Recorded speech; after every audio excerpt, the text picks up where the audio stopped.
சேர்ந்து வாசிக்கலாம். முதல் ஸ்லைட்ல உள்ள வசனம்,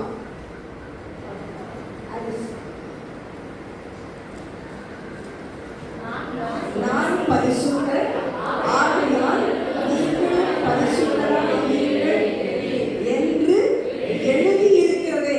அப்ப ஒரு தடவை எழுதி இருக்கிறது, இன்னொரு இடத்துல எங்க எழுதிருக்கு?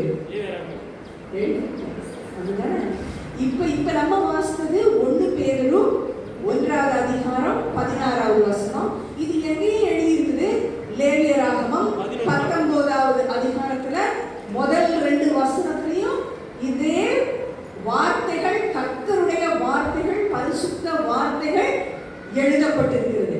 இப்ப நம்ம பரிசுத்தம்ன்ற வார்த்தைக்கு, ஹோலினஸ், இந்த வார்த்தைக்கு அர்த்தம் என்னன்னா, கர்த்தர் பிரித்தெடுக்கிறார். உங்களையும் என்னையும் கர்த்தர் என்ன பண்றாரு? பிரித்தெடுக்கிறார். கர்த்தர் பிரித்தெடுக்கிறது தான் பரிசுத்தம்.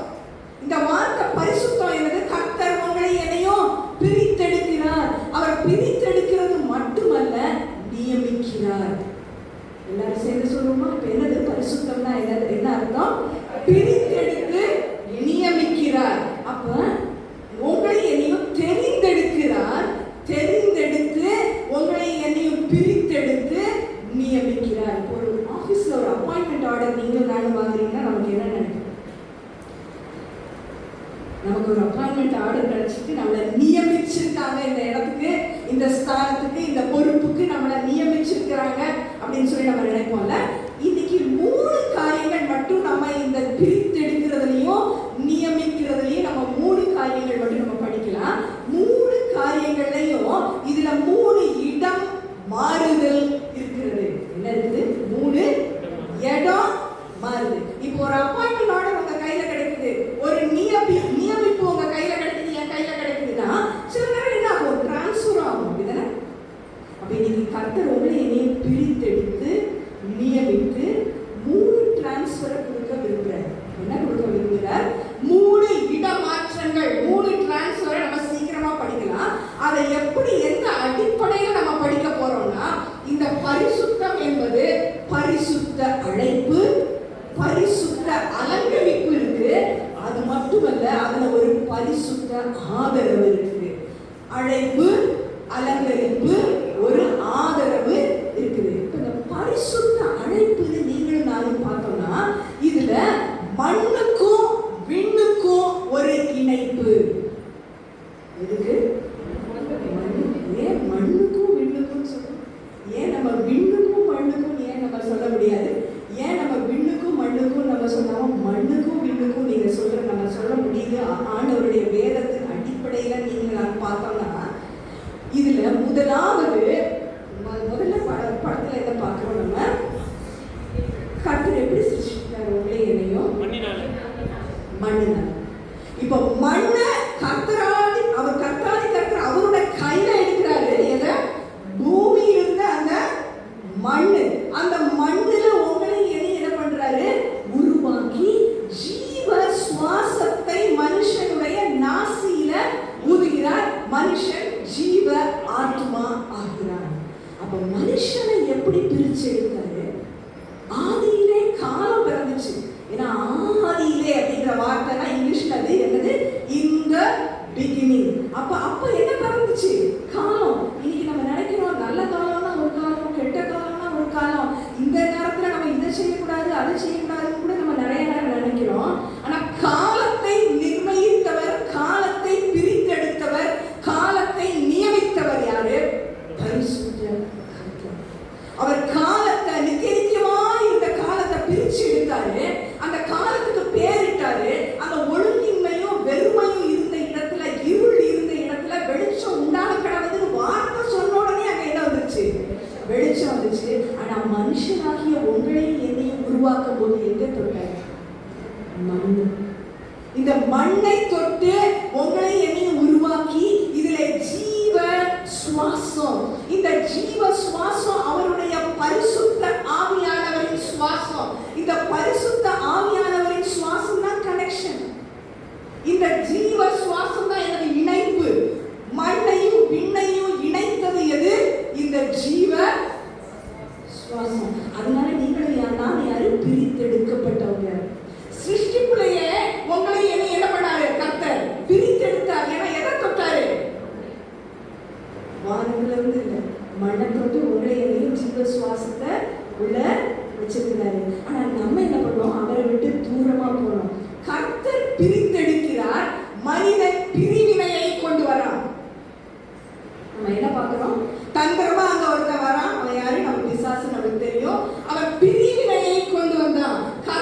பிரித்தெடுக்கிறார் அவருடைய மகிமைக்காக. ஆனா மனிதன் எதுக்காக? அவருடைய சொந்த புத்தியில சாயறதுக்காக, சொந்த காரியங்களை மட்டும் பார்க்கறதுக்காக மனுஷன் என்ன பண்றான்? பிரிச்சு பிரிவினைய கொண்டு வரான். ஆனா கர்த்தர் என்ன பண்றாரு? பிரித்தெடுத்து அவர் நியமிக்கிறார். அவர் முதலாவது நியமித்தது என்ன? நம்ம ஆதியாகமம் 2வது அதிகாரம் 3வது வசனத்திலே பார்க்கிறோம். தேவனை கர்த்தர் என்ன பண்ணாரு? அவர் சிருஷ்டிப்பை முடித்து ஓய்ந்து இருந்தபடியினால் தேவன் 7ஆம் நாளை பிரித்தெடுத்து ஆசீர்வதித்தார். ஆசீர்வதித்து பரிசுத்தமாக்கினார். வசனம் என்ன சொல்லுது? ஆசீர்வதித்து பரிசுத்தமாக்கினார். இன்னைக்கு நீங்களும் நான் இந்த பரிசுத்த கூடுகையிலே நம்ம பங்கு பெற முடியுது. இது வெறும் ஒரு ஆலய ஆராதனை மட்டும் கிடையாது. இது கர்த்தர் பிரித்தெடுத்த நாள், கர்த்தர் ஆசீர்வதித்த ஒரு நாள். ஆனால் இந்த கர்த்தர் பிரித்தெடுத்து ஆசீர்வதித்த நாள்ல இன்னைக்கு நீங்களும் நானும் உட்கார்ந்துக்கிறோம்னா நம்ம யாரு? ஆசீர்வதிக்கப்பட்டவங்க. அப்படித்தானே? அப்ப நீங்களும் நான் யாரு? கர்த்தரால் ஆசீர்வதிக்கப்பட்டவங்க. இன்னைக்கு உங்களுக்கும் எனக்கும் இந்த பரிசுத்த ஆவியானவரின் பலன், இந்த ஜீவ சுவாசம் உள்ள இருக்குதுன்னா இனிமே இந்த சிருஷ்டிப்பிலே இருக்கிற இணைப்பை நீங்களும் நானும் பெற்றுக்கொள்ள முடியும். அடுத்து நம்ம என்ன பார்க்கிறோம்? சிருஷ்டிப்பில மட்டும் இந்த கனெக்ஷன் இல்ல, மீட்பிலேயும் இந்த கனெக்ஷன் இருக்கு. ஏன் மீட்பு தேவைப்பட்டது? ஏன்னா நம்ம பிரிவினையில தூரமா போயிட்டோம். அதனால என்ன தேவைப்பட்டது? மீட்பு. அப்படின்னா விலை கிரயம் கொடுத்து நம்மளை திருப்பி வாங்க வேண்டிய ஒரு நிர்பந்தம் அங்க நுழைஞ்சிருச்சு. ஏன்? இந்த தந்திரமான சாத்தானால அந்த பரிசுத்தம், அந்த பிரித்தெடுக்கப்பட்ட நிலைமை போய் நம்ம எங்க துரத்தப்பட்டோம்? ஏதேன் தோட்டத்தை விட்டு துரத்தப்பட்ட நிலையில மீட்பு தேவைப்பட்டது. இந்த மீட்புக்கு முதல்ல அங்க என்ன நடந்துச்சுன்னா, கர்த்தர் ஒரு குடும்பத்தை பிரிச்செடுத்தாரு. யாரோட குடும்பம் நமக்கு நல்லா தெரியும். ஆபிராமின் குடும்பத்தை கர்த்தர் பிரித்தெடுக்கிறார். இந்த பிரித்தெடுப்பதிலே ஒரு புறப்படுதல் உண்டு. கர்த்தர் பிரிச்சு எடுக்கிறாரு. ஆனா நீங்களும் நானும் என்ன பண்ணணும்? ஒரு இடத்தை விட்டு புறப்படணும். ஆபிராம் எதை விட்டு புறப்பட்டான்? தேசத்தை விட்டு, இனத்தை விட்டு, அவன் சொந்த தகப்பன் வீட்டை விட்டு அவன் என்ன பண்ணான்? புறப்பட்டான். அப்ப ஒரு புறப்படுதல் அங்கு தேவைப்படுகிறது. மீட்பு வேணும். இந்த மீட்பின் சம்பந்தம், இந்த இணைப்பு வேணும்னா கனெக்ஷன் திருப்பி வேணும். கனெக்ஷன் போயிடுச்சுன்னா சரியா கேட்காது, அப்படிதானே? இந்த கனெக்ஷன் திருப்பி வேணும் அப்படின்னா இந்த மீட்பின் அன்பு திருப்பி உங்களுக்கும் எனக்கும் அந்த காதுல ஆண்டவருடைய சத்தம், அந்த ஜீவ சுவாசம். ஜீவ சுவாசம் இன்னைக்கு நம்ம எல்லாரும் சுவாசிச்சு தான் இருக்கோம், அப்படிதானே? ஆனா இந்த ஜீவ சுவாசம் உள்ள இருக்கும் போது அதுல இருக்கிற சமாதானம், சந்தோஷம் யாராலையும் கொடுக்க முடியாது. இந்த ஜீவ சுவாசத்தின் கனெக்ஷன் திருப்பி வேணும்னா அங்க ஒரு புறப்படுதல் தேவைப்பட்டது. அப்ப ஆபிரகாமுக்கு இடமும் மாறுச்சு, அவருடைய பேரும் மாறுச்சு.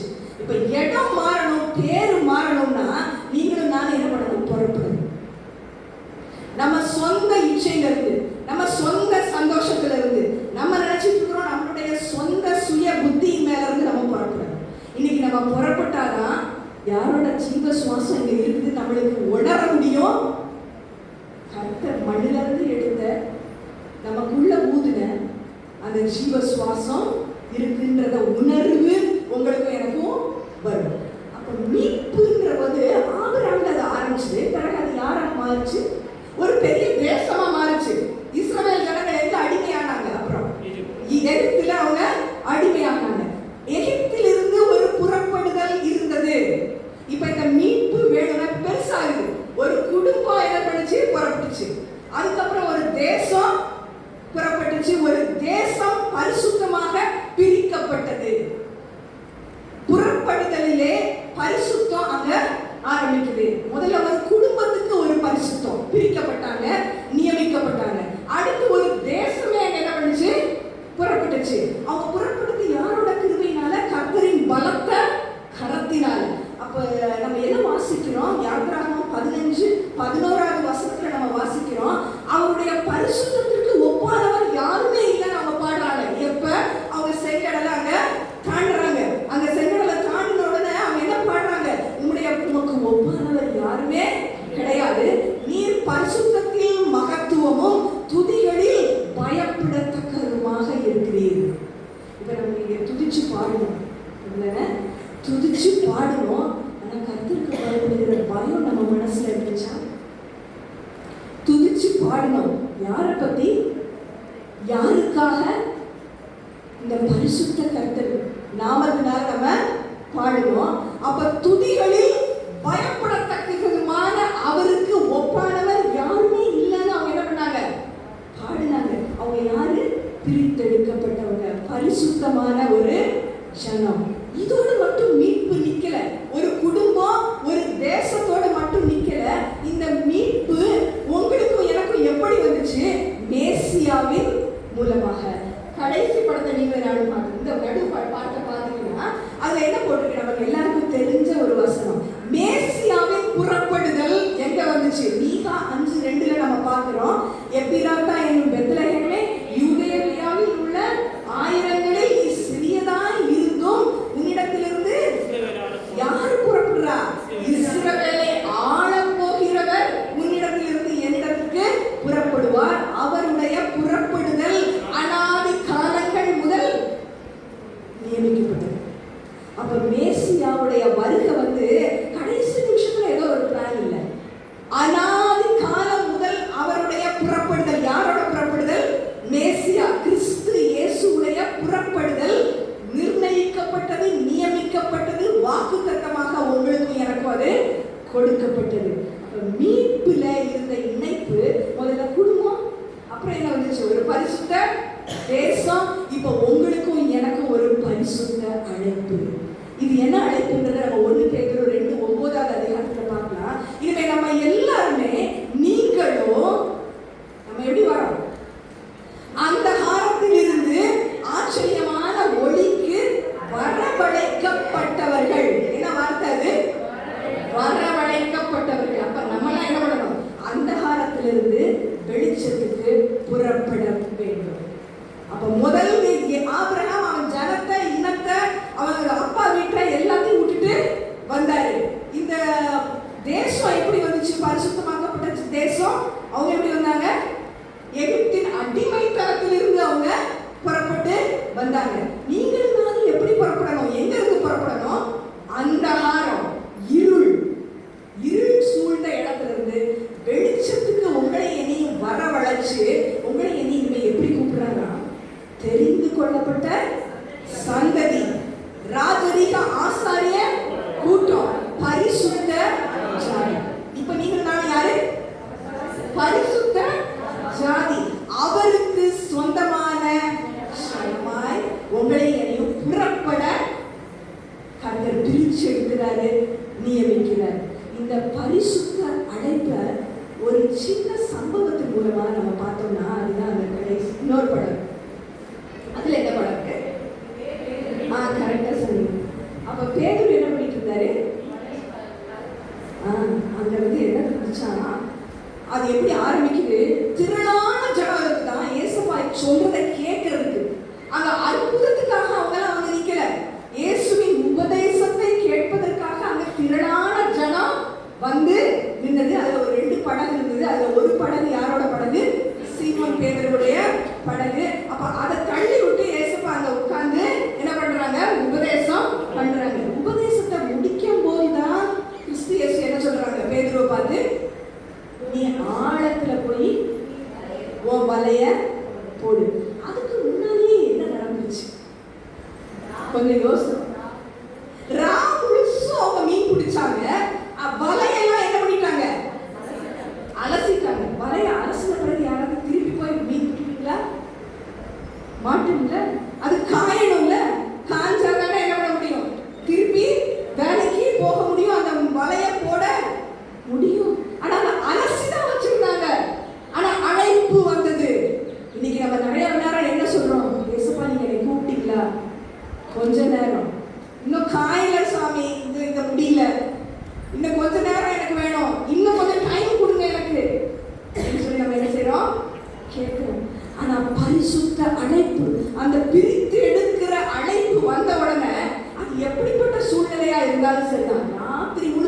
செஞ்சுட்டு வந்திருந்தாலும் சரிதான், ஒண்ணுமே நம்ம கையில அகப்படலனாலும் சரிதான், அந்த வலை காயலனாலும் சரிதான், என்ன பண்ணணும்?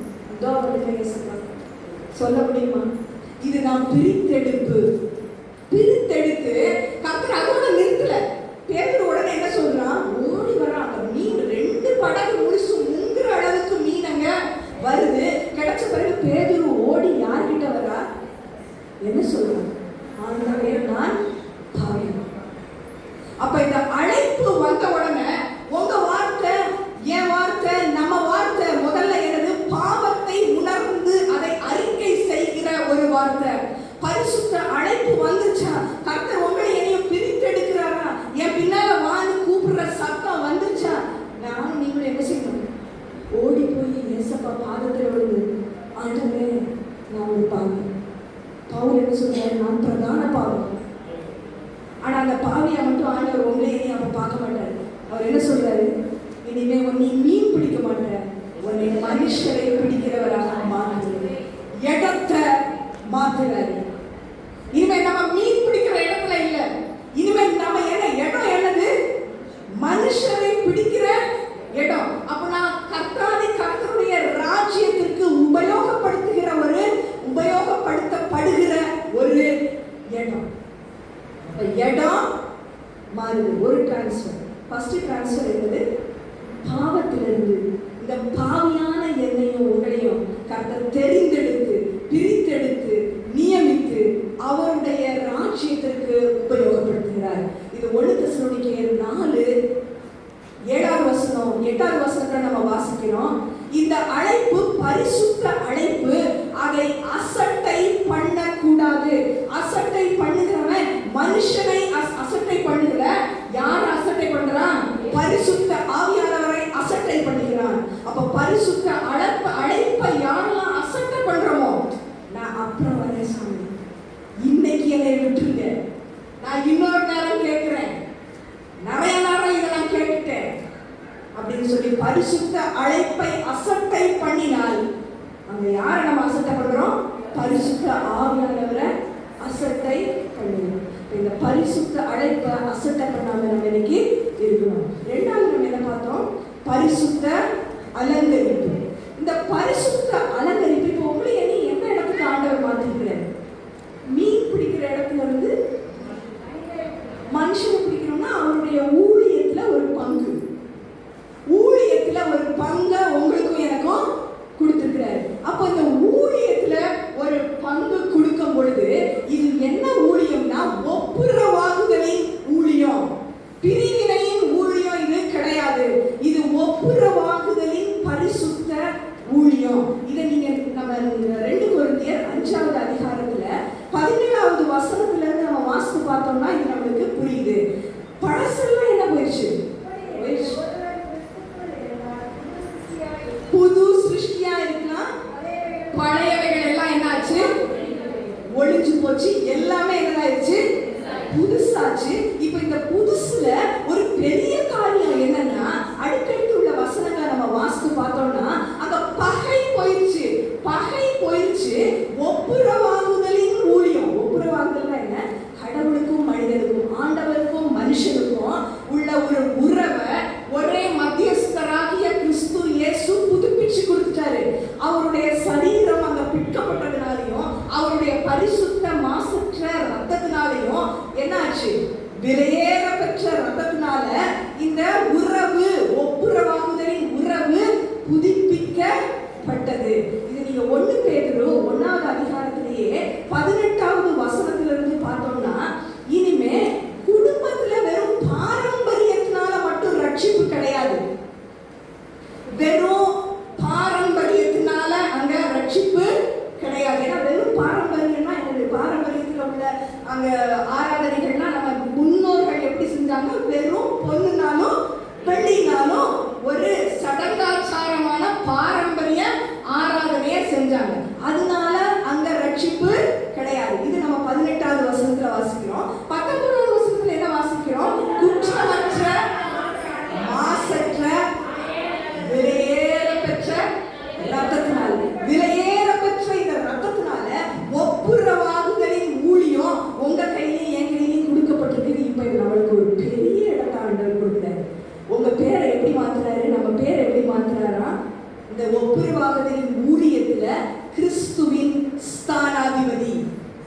இங்கிலீஷ்ல அம்பாசிடர். அம்பாசிடர்னா என்ன?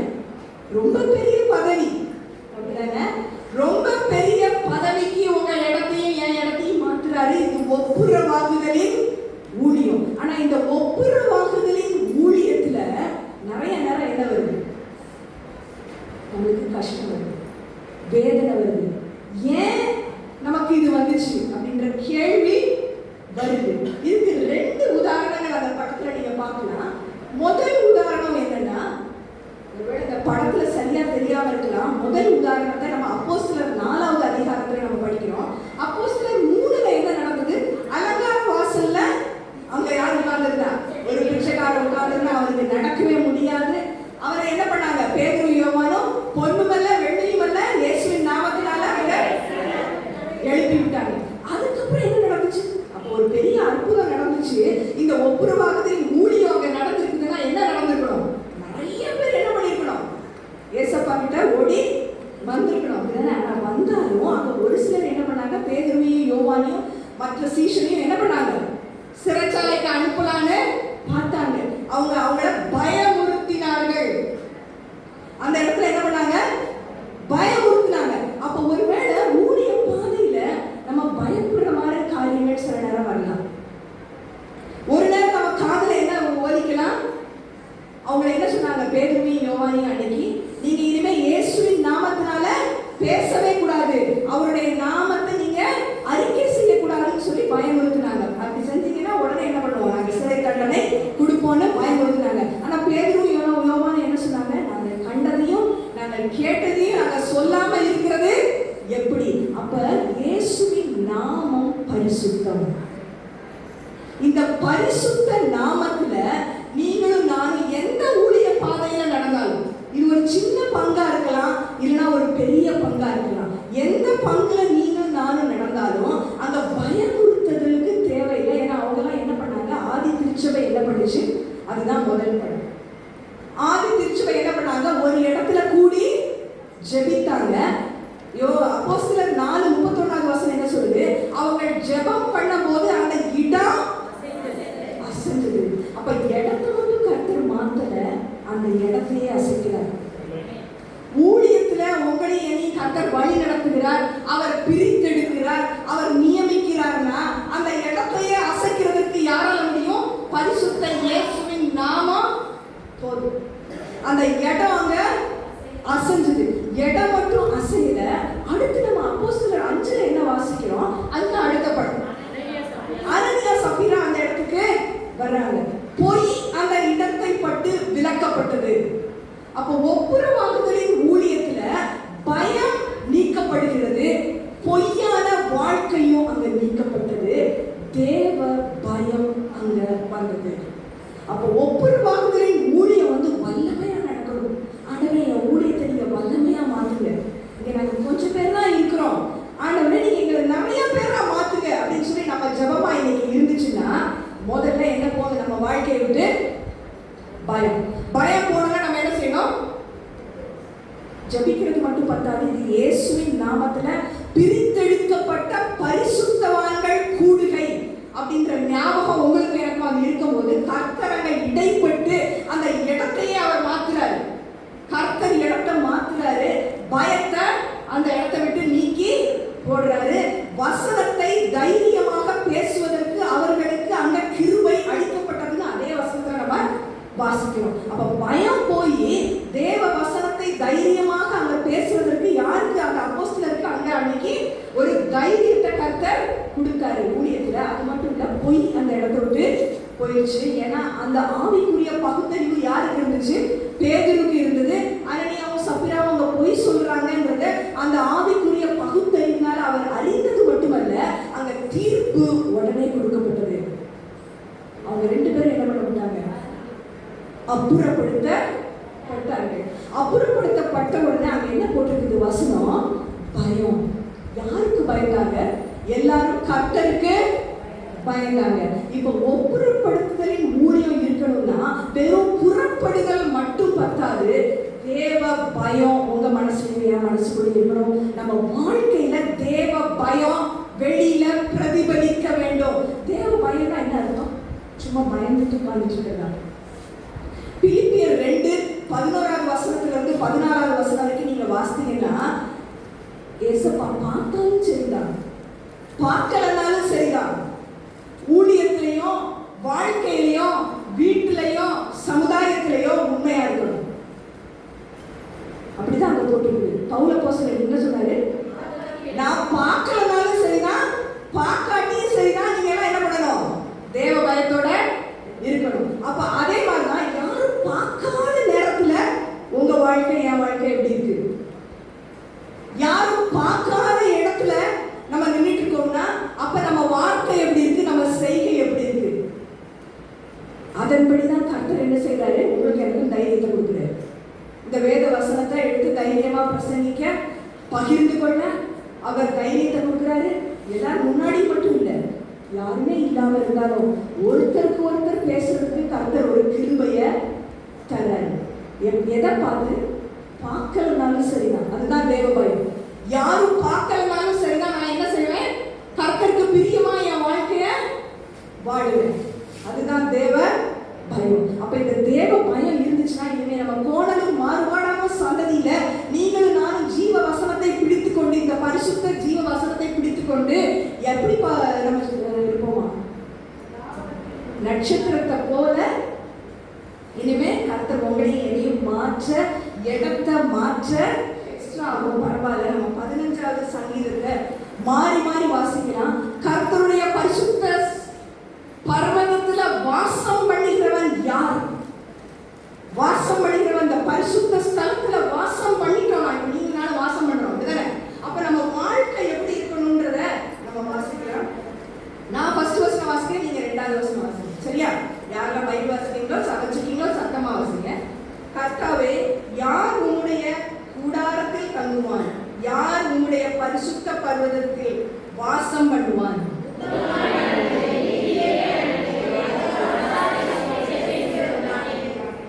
அவன் தன் நாவினால் புறங்கூறாமலும், தன் தோழனுக்கு தீங்கு செய்யாமலும், தன் அயலான் மேல் சொல்லப்படும் நிந்தையான பேச்சை எடுக்காமலும் இருக்கிறான்.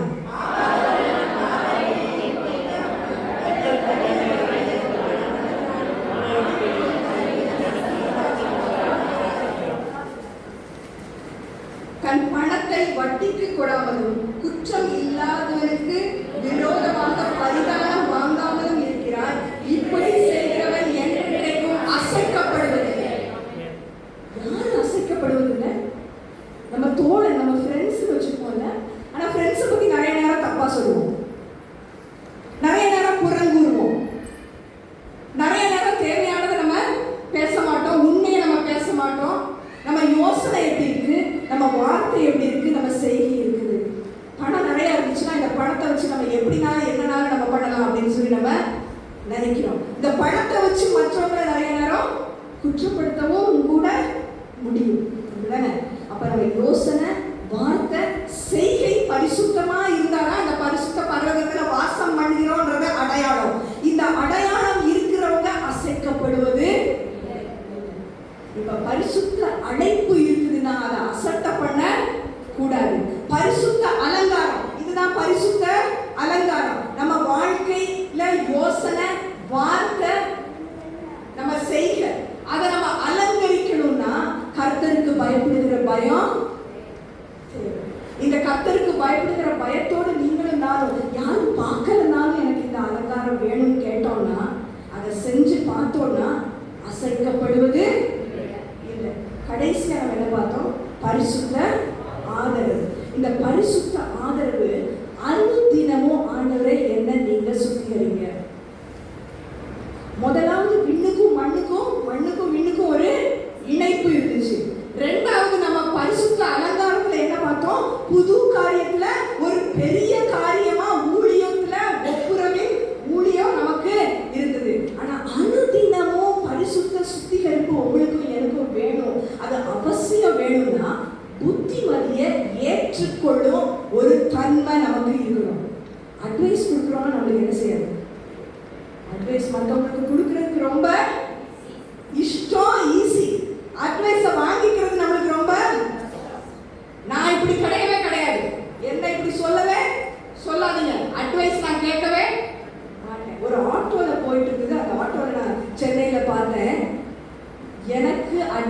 பண்ண யாரும் தேவையில்லை. எங்களுக்கு ஒரே சிரிப்பு. இது கிடையாது, ஆட்டோ பின்னால எனக்கு அட்வைஸ் பண்ண ஒண்ணு யாருமே தேவையில்லை. அப்ப புத்திமதியை ஏற்றுக்கொள்வதற்கு நமக்கு மனப்பக்குவம் இல்லை. ஆனா இந்த பரிசுத்த அழைப்பு, பரிசுத்த அலங்கரிப்பு இருக்கிறவங்களுக்கு இந்த பரிசுத்த ஆதரவுனா என்ன? புத்திமதி. தினம் நம்மளுக்கு என்ன வேணும்? வேதத்துல இருந்து, இந்த பரிசுத்த வேதாகமத்துல இருந்து உங்களுக்கும் எனக்கும் புத்திமதி தேவை. இந்த புத்திமதியை எடுத்துக்கிட்டோம்னா இடம் மட்டும் மாறாது, இடம் மட்டும் அசையாது, இடம் கொள்ளாமல் போகட்டும். கர்த்தர் உங்களை என்னையும் ஆசீர்வதிக்க விரும்புகிறார். இப்ப இந்த இடம் கொள்ளாம அந்த இடமே பத்தாது, அவ்வளவு ஆசீர்வாதம் வேணும்னா 1 தெசலோனிக்கேயர் 5வது அதிகாரத்துல 14வது வசனத்துல இருந்து நீங்க நானும் வாசித்தோம்னா அங்க முதல் புத்திமதி யாருக்கு? ஒழுங்கு இல்லாதவங்களுக்கு. அப்ப யாரெல்லாம் நம்ம நீங்க ஒழுங்கு இல்லாம இருக்கோமோ, கர்த்தருக்குள்ள நம்ம வாழ்க்கையை நம்ம என்ன செய்யணும்? ஒழுங்குபடுத்திக்கணும். காலையில எழுந்திரிச்சு பைபிள் வாசிக்க முடியுதா? காலையில எழுந்திரிச்சு கர்த்தரோட நம்ம பேச முடியுதா? இல்லைன்னா போனை தான் நம்ம தேடுறோமா? காலையிலேயே இந்த ஒழுங்கு இல்லைன்னா இனிமே நம்ம என்ன செய்யணும்? ஒழுங்குபடுத்தி கொள்ளணும். அந்த புத்திமதியை நம்ம என்ன செய்யணும்? ஏற்றுக்கணும். ஒழுங்கு இல்லாதவர்களுக்கு அங்க என்ன தேவை? புத்திமதி தேவை. அதே மாதிரி தளர்ந்து போனவங்களை தாங்கணும், ஒடுக்கப்பட்டவர்களை அங்க தூக்கி விடணும், எல்லாரோடும் சமாதானமா இருக்கணும். அதெல்லாம் புத்திமதி. வேதாகமத்துல அப்படி இருக்கு. 1 தெசலோனிக்கேயர் 5வது வசனம் 14வது வசனத்துல இருந்து. அடுத்து என்ன போட்டிருக்குது? எப்பொழுதும் சந்தோஷமாயிருங்க, இடைவிடாமல் ஜெபம் பண்ணுங்க, எல்லாவற்றையும் என்ன பண்ணணும்? ஸ்தோத்திரம் செலுத்துங்க, ஆவியை அவித்து போடாதீங்க. அப்படின்னா என்ன அர்த்தம்? ஆவியை அவித்து போடாதீங்கன்னா என்ன அர்த்தம்? Do not quench the spirit அப்படின்னா என்ன அர்த்தம்? அப்படியா? அசட்டை பண்ணக்கூடாது. அது ஒரு நல்ல பாயிண்ட். ஆனா முக்கியமா நம்ம என்ன செய்யணும்னா, இப்ப இன்னைக்கு பரிசுத்த ஆவியானவருடைய இடைப்படுதல்னால நம்ம இங்க எல்லாரும் இருக்கோம். இங்க இருந்து இப்ப நம்ம போனோம்னா, நம்ம வீட்டுக்கு நம்ம போனோம்னா, வீட்டுல போனோம்னா நமக்கு ஒரு ஞாபகப்படுத்துறாரு. என்ன ஞாபகப்படுத்துறாரு? அந்த நேற்று ஒரு ஃப்ரெண்டு ரொம்ப பாவம், அவங்களுக்கு ரொம்ப முடியாம இருந்தாங்க, அவங்களுக்கு ஃபோன் பண்ணி எப்படி இருக்காங்கன்னு கேட்டு ஜோபோடு அப்படின்னு சொல்லி ஒரு ஞாபகப்படுத்துறாரு. அப்ப நீங்க நான் எனக்கு ஒரு உதாரணம் சொல்றேன். அப்ப நம்ம என்ன சொல்லுவோம்? நிறைய நேரம் கொஞ்ச நேரம் ஏசப்பா இப்பதானே நான் வந்திருக்கிறேன், நான் கொஞ்சம் சமைச்சுக்கிறேன், இல்லைன்னா நான் கொஞ்சம் டிவி பார்த்துக்கிறேன், இன்னும் ஒரு 10 நிமிஷம் கழிச்சு நான் பண்றேன், அப்புறம் நம்ம மறந்துடுவோம். அப்ப பரிசுத்த ஆவியானவர் உங்களை என்னையும் உந்துறாரு. அவர் ஒன்று செய்ய சொல்றாரு, அதை நான் செய்யறேன்னு சொல்லி நம்ம அதை லேட்டாக்கி என்ன பண்றோம்? செய்யாமலே போறோம். அப்ப செய்யாமலே போனோம்னா அந்த அக்கினி அபிஷேகம், அந்த அக்கினி உங்களுக்குள்ள இருந்த பொழுது அது எல்லாம் முடிச்சு போச்சு, எல்லாம் வேஸ்ட் ஆயிடும். அந்த அக்கினி அந்த ஆவி அனல் அங்க இல்லை, எல்லாம் வெதுவெதுப்பா மாறி இருக்கு. அதுதான் ஆவியை அவித்து போடாதீர்கள். Do not quench the Holy Spirit. அப்புறம் தீர்க்க தரிசனத்தை அசட்டப்படக்கூடாது. என்னன்றதை நம்ம கவனிச்சு கேட்கணும். இவை எல்லாவற்றையும் செஞ்சோம்னா அந்த வசனம் எப்படி முடியுது? சமாதானம். அப்ப புத்திமதியை ஏற்றுக்கிட்டோம்னா அங்க ஒரு பெரிய வெகுமதி உங்களுக்கும் எனக்கும் காத்துட்டு இருக்குது. சமாதானத்தின் தேவன் உங்கள் ஆவி, ஆத்மா, சரீரத்தை மாசற்றவர்களாக கிறிஸ்து இயேசு வருகையின் வர உங்களை காப்பாற்ற அவர் வல்லவராய் இருக்கிறார். இதுதான் அவருடைய ஆதரவு. இன்னைக்கு நாளைக்கு மட்டும் ஆதரவு இல்லை, கிறிஸ்து இயேசுவின் 2ஆம் வருகை அவர் வந்து திருப்பி உங்களை எண்ணி அவர் ஏற்றுக்கிற வரைக்கும், கூட்டிட்டு போற வரைக்கும், முகமுகமாய் அவரை நம்ம காண்கிற வரைக்கும் ஆவி, ஆத்மா, சரீரத்தை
சமாதானம்.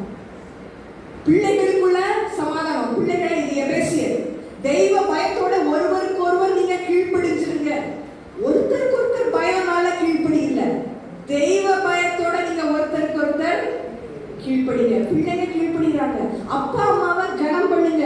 உங்க ஊழியம் பார்வைக்கு இல்லாமல் இது மனப்பூர்வமாக கிறிஸ்துவை பிரியப்படுத்துகிற ஒரு ஊழியமாக இருக்கட்டும்.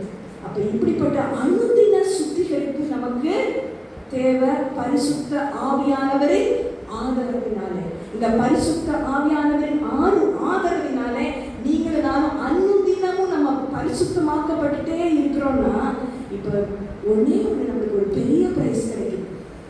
என்ன பிரைஸ் கிடைக்குது? இனி ஆக்கினை தீர்ப்பு இல்லை. கிறிஸ்துவுக்கு உட்பட்டவர்கள் மாம்சத்தின்படி நடவாமல் ஆவியின்படி நடக்கிறவர்களுக்கு ஆக்கினை தீர்ப்பு இல்லை. ரோமர் 8:1. அப்ப ஆக்கினை தீர்ப்பு உங்களுக்கு எனக்கு இனிமே இல்லை. இதனாலதான் பரிசுத்தம் வேணும். நான் சும்மா சாதாரணமா நான் ஆர்டினரியா இருப்பேன் நம்ம இனிமே யாருமே நினைக்க வேண்டாம். ஏன்னா பரிசுத்தம் இருந்தாதான் அங்க என்ன அசட்டை பண்ணாம இருக்கிற அழைப்பை நம்ம ஏத்துக்கிறோம். அசைக்கப்படுவது இல்ல, ஆக்கினை தீர்ப்பு அங்க இல்ல. இப்படிப்பட்ட பரிசுத்த கர்த்தர் உங்களை என்னையும் மென்மேலும் பரிசுத்தப்படுத்துவார்கள். பரிசுத்தமானவன் இன்னும் பரிசுத்தமாகட்டும். இன்னும் ஆண்டவரே நீங்க இடைப்படுங்க, என்னை மாத்துங்க, உங்களுடைய மகிமைக்காக என்னை எடுத்து பயன்படுத்துங்க. நம்ம ஒருத்தர் சொல்லுவோம். கண்களை மூடி ஜெபம் செய்வோம். எங்களை நேசிக்கிற பரம தகப்பனே, ஆண்டவரே நீர் எங்களுக்கு ஜெபிக்க கற்றுக் கொடுத்தீர். பரலோகத்தில் இருக்கிற எங்கள் பிதாவே, உங்களுடைய நாமம் பரிசுத்தப்படுவதாக என்று எங்களுக்கு ஜெபிக்க கற்றுக் கொடுத்தீர். இந்த ஜெபத்தை நாங்கள் எத்தனையோ முறை சொல்லியிருப்போம். ஆனா ஆண்டவரே எங்களை பரிசுத்தப்படுத்து, இன்னும் பரிசுத்தப்படுத்துது. புறப்படுதலை, ஒரு பரிசுத்த புறப்படுதலை எங்களுக்கு தாங்க. கர்த்தருக்கு பயப்படுகிற பயத்தை எங்கள் இருதயத்தில் நீங்க ஊற்றுக தகப்பனே. உங்களுடைய வாக்குத்தத்தங்களில் நிற்கிற ஒவ்வொருவரையும் ஆண்டவரை நீங்க பூரணப்படுத்துங்க. இந்த பரிசுத்தத்திலே ஆண்டவரை நீங்க பூரணப்படுத்துகிற ஒரு கர்த்தர். இந்த பூரணத்தை நீங்க எங்க ஒவ்வொருவருக்கும் நீங்க தரப்போகிற பெரிய பாக்கியத்திற்காக சொல்லுங்க ஆண்டவரே. அறுவடை மிகுதி, வேலையாட்களோ கம்மி நீங்க சொல்லியிருக்கீங்க தகப்பனே. இந்த பரிசுத்த அழைப்புக்கு எங்களை பங்குள்ளவர்களாக மாற்றும். ஒருவேளை வேதனை, சோதனை, பரீட்சை வந்தா நாங்க ஓடிட வேண்டாம். ஏன்னா இந்த பரிசுத்த அழைப்புக்கு நீங்க எங்களை பங்குள்ளவர்களாக மாற்றுகிறீர் என்ற தைரியம் எங்களுக்கு இருக்கட்டும் தகப்பனே. இதுல பங்கு மட்டும் அல்ல தகப்பனே, இங்க மட்டும் இந்த பங்கு இல்லை. இந்த பரிசுத்த அழைப்புக்கு ஒரு அழிவில்லாத பங்கை நீங்க நித்தியத்துல வச்சிருக்கீங்க. அதற்காகவும் எங்களை தகுதிப்படுத்திக் கொண்டே இருக்கிறீங்க. ஸ்தோத்திரம் அப்பா. இயேசுவின் மூலம் ஜெபம் கேளும் பிதாவே.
ஆமென்.